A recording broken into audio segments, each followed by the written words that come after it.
All right, welcome back to the channel that braps.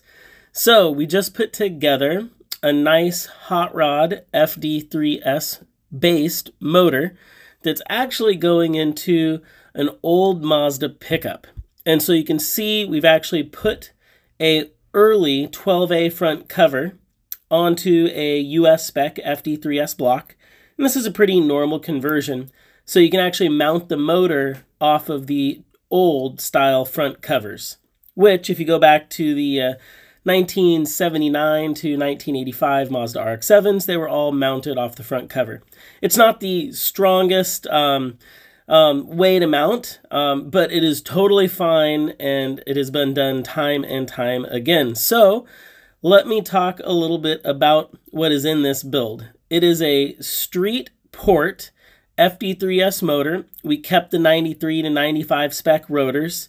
Everything got spec'd, blueprinted. We clearanced the tips. We know this motor is going to make a little bit more power. Single turbo, a little bit higher RPM. It is a performance build, a hot rod build like I started with. I mean, you can probably tell by that nice candy metallic red and gloss black. This is definitely some show and some go. The customer hopes to run it on pump gas and hopes to clear the 400 horsepower range with a decent sized single turbo.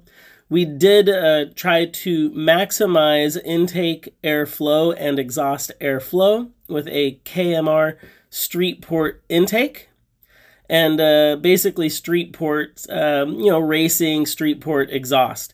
We didn't want to get too carried away. The customer did want to keep a decent amount of mid-range power. And if you start to get into bridge ports or semi-peripheral ports, you can lose a lot of mid-range. So per this customer's request, we went with a street port based off the KMR half-bridge street port template. We just didn't cut the bridges, and then matched the accompanying exhaust template to it. And that should really help this motor breathe and probably easily clear 600 horsepower depending on fuel choice and depending on turbo size. We've done it in the past, but I think with what the customer is looking for and what this build is meant to do, it'll probably be sitting around 400 and be very reliable. To help with reliability, obviously everything got spec'd out, new rotor housings, all new OEM parts, new side seals, new apex seals, and we opted for E&J 2mm steel seals, and that's kind of putting some internal reliability into a motor. If this was going into a bone stock FD, I would put stock Mazda apex seals in there. But being that this is going into a non-OEM car, it's aftermarket computer, it's a hot rod, it's an early truck chassis, probably going to be doing some burnouts and having some fun.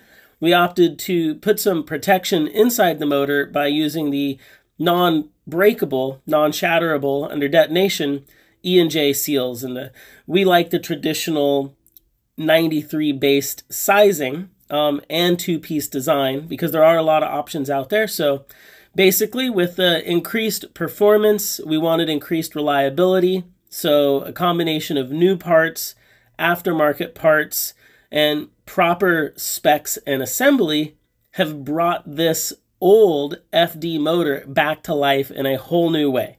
It's got a whole new job, a whole new career ahead of it, hot rodding around in a early RePu truck. And I think it's going to sound great.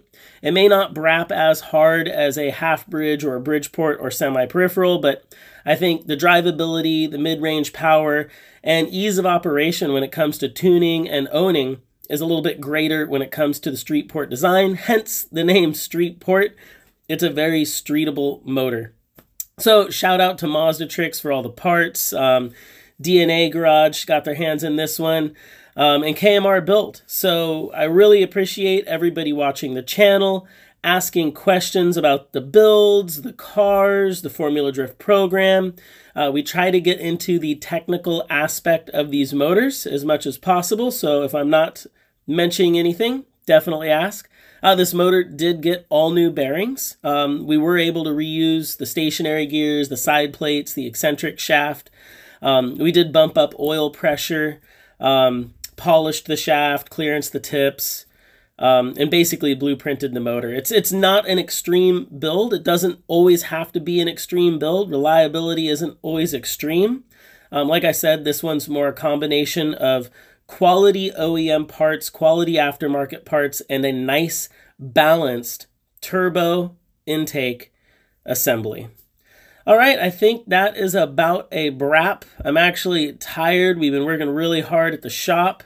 And so this one's going out the door, and I just wanted to catch it before it went because it is a little unique, being that it is an FD3S motor with an early 12A front cover going into a RePu truck.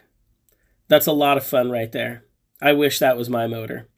All right, thanks for watching, KMR, and that is a wrap.